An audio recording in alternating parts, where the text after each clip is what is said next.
right, so Josh, who is holding the camera, wants a reading.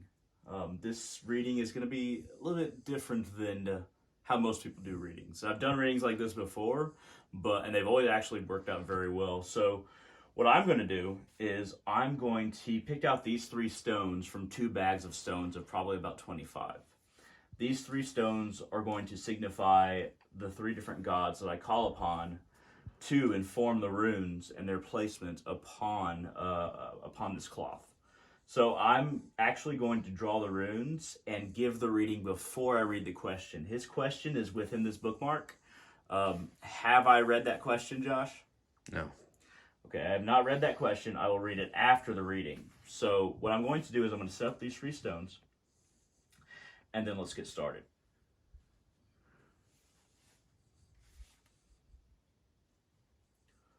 Surtur, god of fire, what is the overview of the subject that Josh has asked me about?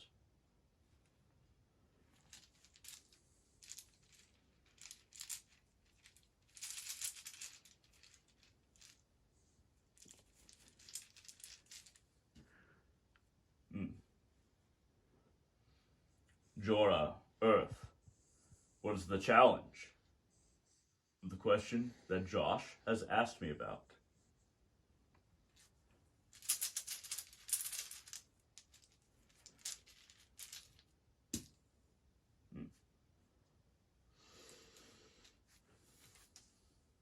Odin. What is the action Josh must partake in order to rectify that which he's concerned about?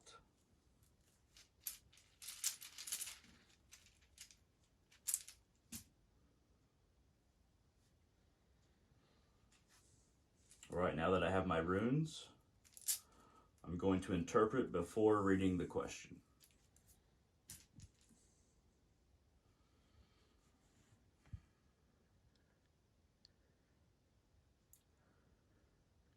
The stance upon which the question was asked, there's a standstill of consciousness that it comes from. The overview is a lack of ability to initiate the answer itself. The interesting thing is that we have a stone of fire with a rune of ice. So the question itself might be right in between the 2 extremes of emotion, the 2 extremes of understanding, of that which is stationary and that which is completely active.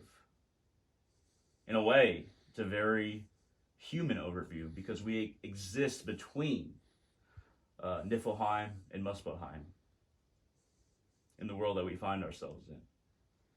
So this stone and this rune places this question very squarely upon the world in which we exist and in this dimension in which we exist. So this is an earthly question, but it's also a question that has some level of consciousness that is inert at the asking of the question. The challenge.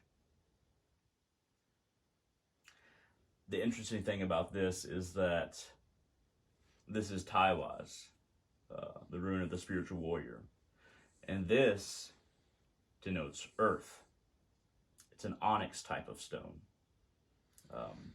I usually read black stones and onyx types of stones as being very fertile, very old, and very earthy. Very close to a certain level of magnetism. Taiwa is a spiritual warrior, the rune of the spiritual path, and assuming that it's drawn in a way that is positive, it means that we're talking about a progression upon a spiritual path. So Taiwa is associated with earth. It very much has to do with you're walking in a way that you're on the precipice of your path.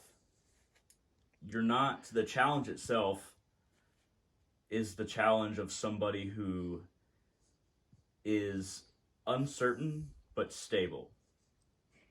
The challenge is you're trying to figure out exactly what your understanding is. You're trying to figure out how you understand yourself, but more importantly, how you understand yourself in relation to others. That means your question is probably very societal. It probably has very much to do with being situated in society and in relation to other people. But, upon reading the question, these will actually be more revealed. But at the same time, it's very much a question that can only be situated in society and your context within society, and not purely by yourself. Which might seem like that could be anything, but if it's completely an internal question that doesn't have societal experience or societal norms associated with it, then that would be very strange. So the action here, this blue, the thing about this stone is that it's dark blue, kind of purple even, and then we have white flecks in it. It very much denotes Odin's eye. And I associate this kind of stone with sky. So this stone being sky and this rune being Aiwaz, which is the connection in the multiverse, but this station is action. This coupling is the station of action. So your action is not necessarily to get closer to other people. It's not to continue to judge yourself or consider the question in a way that relates to other people or your position in society or your family or anything like that. It more has to do with your connection to the mission of your soul. The mission that only you and your unique consciousness can answer. The action thereof is something that needs to be split off from society. It needs to bring back the context that you have placed yourself in. And only there within yourself and your connection to the different dimensions beyond this dimension can you find the answer. So let's go ahead and read the question, and let's see if we can continue with what we're talking about here.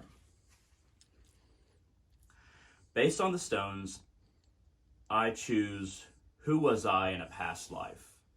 That lines up pretty well with what we got here. Based on the stones, I choose who was I in a past life. So this it makes sense in the sense that when we're talking about Surtur and we're talking about fire and we're talking about ice, the question is very much stationed within the context of the current life. But based on the ending, as far as Odin and Aiwaz, I would say that in a way it's saying that you shouldn't ask the question the way that you did. The middle, the spiritual path, is more associated with the path that you're walking because you are currently on Earth and you are currently in a life. So you probably shouldn't worry about that. But if I was going to answer the question as far as who were you in a past life, I would say that the stones and the runes are telling me that you were a person who always had a problem with their station in life. You probably weren't a king. You probably weren't a priest. You probably weren't a warrior. You were probably like the rest of us in the most recent past life, somebody who was a regular person. But what the runes and the stones are telling you is that you have to escape from the confines of expecting to be somebody special in a past life and make yourself special in this life. If I was going to guess exactly, the kind of consciousness that you had in a previous life, I would say that it was one that was not at grips with the situation you were in. It probably means that you did not have a lot of wealth in a past life. It probably means that you did not have a lot of understanding of your situation, maybe a little bit uneducated but normal. I mean, most of us were normal in our past lives, and the vast majority of humanity weren't Napoleon, weren't Julius Caesar, weren't Christ. I get a feeling of the necessity for you to understand yourself in this life and not worry about a past life, and that in a past life, just like I believe in my most recent past life, very normal, did not have great education, and did not understand the relevance between oneself and their spiritual path. Beyond that, I can't read exactly who you were in your past life, but I will say that I feel like the stones and the runes are telling you that you did not hold yourself in proper context, and you need to initiate this life in a proper context, in an understanding that it doesn't matter who you were. It's about how you walk right now, and it's not about your context in society. It's not about your level in society. It's not about your class. It's not about how much money you had. It's about taking advantage of the person you are now. That might seem very vague, but this is kind of how I can read these runes and these stones in relation to the question. At any rate, does that make any sense, Josh? Yes. Yokonada spoke of not focusing on what past life or Maya you had in the past, but just to transcending it. Yes. So that's what you're trying to say, I suppose. For sure. That's what I can read from this in relation to this particular question. And, of course, before the question as well. At any rate, thank all of you for watching. If you have any questions about this very basic kind of reading when associated with stones and runes and reading the question after, feel free to let me know. Feel free to contact me at www.facebook.com/hunter.salazar. HUNTER _SALAZAR. At any rate, thank you very much for watching, and hope all of you have a wonderful day.